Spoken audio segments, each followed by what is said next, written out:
लोग पेट भरने के लिए स्विगी से खाना खरीदते हैं, लेकिन रिजवाना के पास खाना खरीदने के लिए पैसे नहीं थे, तो उन्होंने स्विगी का झोला खरीद लिया। अस्सलामु अलैकुम वरहमतुल्लाहि वबरकातुहू। मोहतरम नाजरीन, मेरे प्यारे भाइयों और दोस्तों, चंद दिनों से एक नकाब पोश खातून की वीडियो वायरल हो रहा है, जिसमें यह खातून अपने कांधों पर स्विगी का बैग डाले नजर आ रही है। कौन है ये खातून, कहाँ की रहने वाली है, क्या है इसका नाम, स्विगी का बैग क्यों लेकर फिर रही है, क्या है इसकी मजबूरी।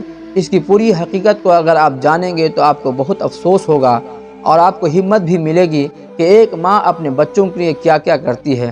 ये तस्वीर और वीडियो तो बहुत वायरल हुआ, लोगों ने तरह तरह के कमेंट भी किए, कोई बुरा भला भी कहा तो कोई इस खातून को सराहा भी और हिम्मत भी दिलाई।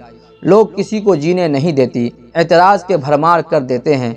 तो क्या वाकई में ये खातून स्विगी में काम करती है, फूड डिलीवरी करती है? नहीं, बिल्कुल नहीं करती। इस खातून का नाम रिजवाना है और ये लखनऊ की रहने वाली है, जिसे नवाबों का शहर कहा जाता है। ये खातून लखनऊ के जगत नारायण रोड चौक में बसी जनता नगरी कॉलोनी है, वहाँ पर अपने 3 बच्चों के साथ रहती है। रिजवाना की 23 साल पहले शादी हुई थी। उनके शौहर रिक्शा चलाते थे। एक दिन उनके शौहर का रिक्शा चोरी हो जाता है। रिक्शा चोरी होने के बाद उनका शौहर भीख मांगने पर मजबूर हो जाता है। कुछ दिनों बाद वो लापता हो गए और अब तक वो घर वापस नहीं आए। रिजवाना के 4 बच्चे हैं। बड़ी वाली बेटी का निकाह कर दिया है, अभी 2 बेटियां और एक छोटा सा बेटा है। इन 3 बच्चों के साथ जनता नगरी कॉलोनी में 10 बाई 10 के कमरे में रहती है। रिजवाना अपने घर का और अपने बच्चों का खर्चा उठाने के लिए घरों में जाकर बर्तन मांजती हैं, झाड़ू पोछा करती हैं और उससे 1500 मिलता है, जो आज काफ़ी नहीं है। रिजवाना सुबह सुबह में घरों का सारा काम कर लेती हैं और दोपहर बाद डिस्पोजल गिलास और डिस्पोजल बर्तन छोटे छोटे दुकानों पर जाकर सेल करती हैं और ठेले वाले को बेचती है, जिसे घर का सारा खर्चा चल जाता है। जब उससे इस वायरल वीडियो के बारे में पूछा गया तो रिजवाना ने साफ इनकार कर दिया कि उससे हमारा कोई ताल्लुक़ नहीं है।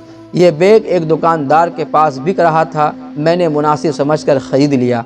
इसमें मैं अपना डिस्पोजल बेचती हूँ, न कि फूड डिलीवरी करती हूँ। लोगों ने स्विगी का टैग देखकर वीडियो वायरल कर दिए। तो दोस्तों, ये थी रिजवाना की हकीकत। जाहिर सी बात है, अपने औलाद को छोड़कर एक बाप भाग सकता है, मगर एक माँ नहीं भाग सकती। वो अपने बच्चों को किसी भी तरह से परवरिश करती है। ऐसे बहुत सारे खातून हमारे माशरे में जो गुर्बत की ज़िंदगी बसर कर रहे हैं। हमें चाहिए कि अपने पास पड़ोस, गांव, मोहल्ले के ज़रूरतमंदों को एक नज़र देखें, उनकी मदद करें, क्योंकि नबी करीम सल्लल्लाहु अलैहि वसल्लम ने फरमाया, वो शख्स मोमिन नहीं जो खुद तो पेट भर कर सोए और उसका पड़ोसी भूखा रहे। अगर हमारी बातों से कुछ सबक हासिल हुआ तो दोस्तों को ज़रूर शेयर करें।